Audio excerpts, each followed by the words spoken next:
Auzubillahiminash-shaytanir-rajim. Bismillahir-rahmanir-rahim. Amna Noor is here, students. I hope so you all are fine. Today, the topic that I am going to discuss is deforestation and hunting. Students, first of all, what is deforestation?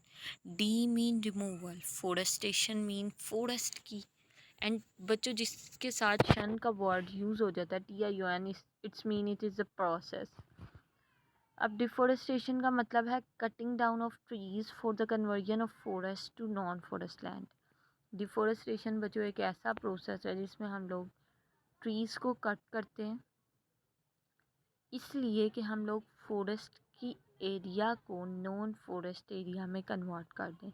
Means forest ख़त्म करके उसे forest के बगैर वाला area बना दें. अब बच्चों डिस्ट्रक्शन जब हम लोग फॉरेस्ट को ख़त्म करते हैं तो वो ग्रेटली इफ़ेक्ट करती है बायोडाइवर्सिटी को. मींस बच्चों देखें फॉरेस्ट में डिफरेंट तरह के प्लांट्स, एनिमल्स, बर्ड्स, इंसेक्ट्स मौजूद होते हैं. अब जब आपने फॉरेस्ट को ही ख़त्म कर दिया तो वो प्लांट्स, बर्ड्स, एनिमल्स, इंसेक्ट ख़त्म हो जाएंगे और बायोडाइवर्सिटी ग्रेटली कम हो जाएगी. अब बच्चों डिफोरेस्टेशन के क्या कोजेज़ और क्या इफ़ेक्ट्स होते हैं हम लोग वो डिस्कस करेंगे. बाज़ औक़ात क्या होता है हम लोग फॉरेस्ट को ख़त्म करते हैं आहिस्ता आहिस्ता या फिर अचानक से. किस पर्पस के लिए? अर्बन डेवलपमेंट के लिए, यानी शहरों की तरक्की के लिए. अब बच्चों डिफोरेस्टेशन हम लोग इसलिए भी करते हैं क्योंकि हम लोगों को वुड की ज़रूरत होती है या फिर हम लोगों ने एग्रीकल्चर के लिए एरिया बढ़ाना होता है या फिर अर्बन डेवलपमेंट के लिए. ठीक है, आगे मूव करते हैं हम लोग नेक्स्ट स्लाइड की तरफ. डिफोरेस्टेशन बच्चों अब ग्रेटली इफ़ेक्ट करती है water in soil and moisture in atmosphere. अब इसका क्या मतलब हुआ बच्चों? जब हम लोग ट्रीज़ को ख़त्म कर देंगे तो होगा क्या कि वाटर की जो अमाउंट है वो सॉइल में कम हो जाएगी. अब किस तरह से बच्चों? होता ये है कि जब हम लोग एक जगह पर ट्री लगाते हैं तो रूट्स क्या करती हैं, डाउन द अर्थ जाती हैं, डाउन द सॉइल जाती हैं और पानी के पास रूट्स पहुंचती हैं क्योंकि पानी एब्जॉर्ब करना होता है ट्रीज़ ने. ठीक है, और हमें पता है कि ट्रीज़ क्या करते हैं, ट्रांसपायरेशन करते हैं. मींस कि वो वाटर को इवेपोरेट करते हैं.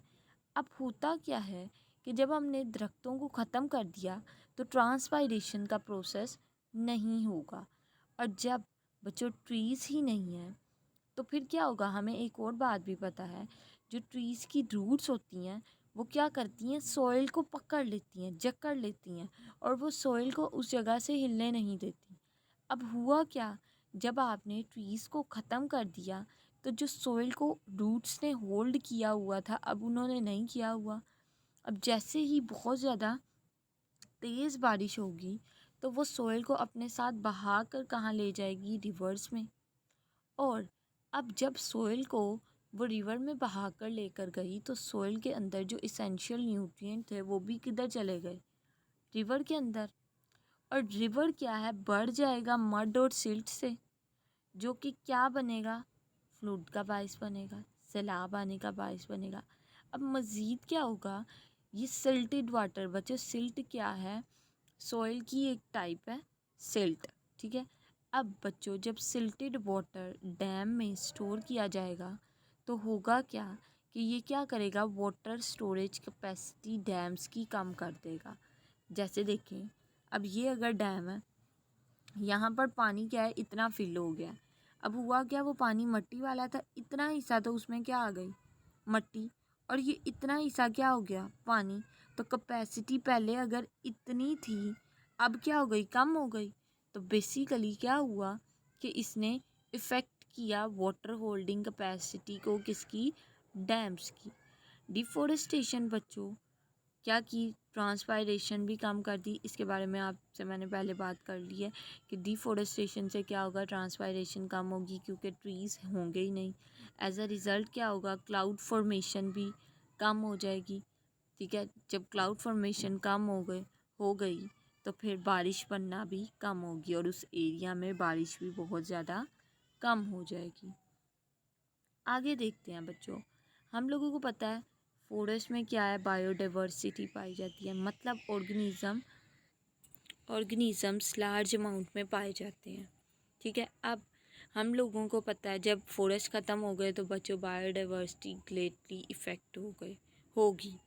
अब हमें पता है utilisation of forest product include timber and fuel wood have play a key role in human society.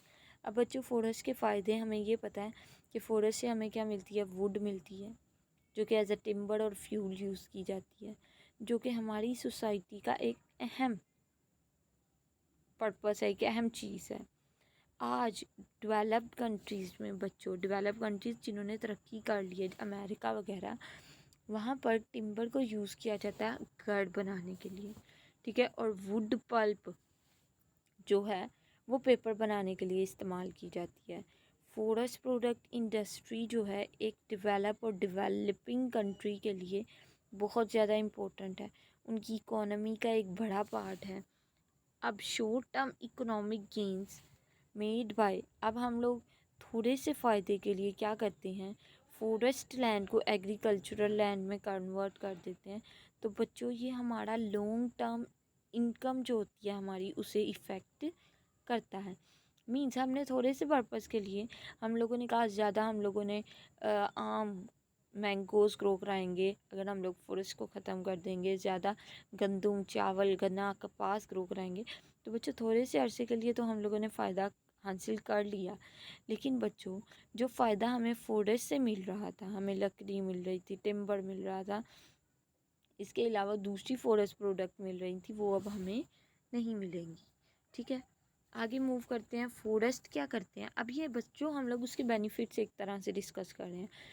Forest क्या है, कार्बन डाइऑक्साइड और पोल्यूटेंट्स को हवा से ख़त्म कर देते हैं। मीन्स हमें पता है ट्री क्या करते हैं, कार्बन डाइऑक्साइड अब्जॉर्ब करते हैं।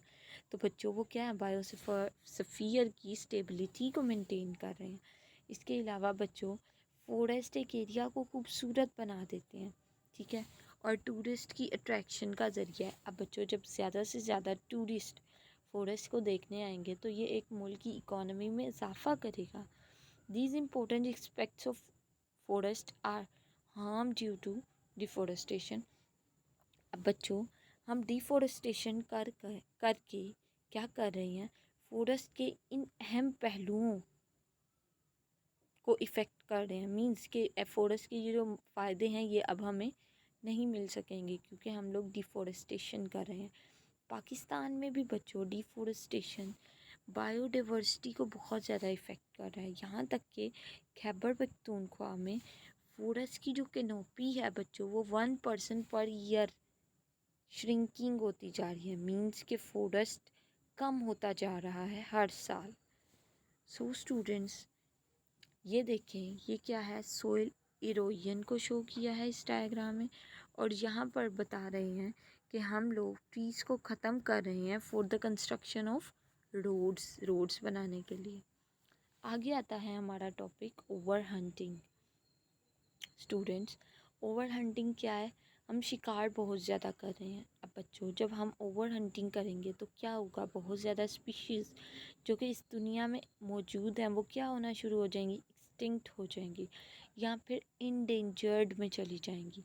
मिसाल के तौर पर पाकिस्तान में बच्चों, पाकिस्तान के जो नेशनल एनिमल्स हैं वेल्स, इबेक्स, यूरियल और मार्कोर, ये भी क्या है, एक्सटिंक्ट और इंडेंजर्ड कंडीशन में जा चुके हैं।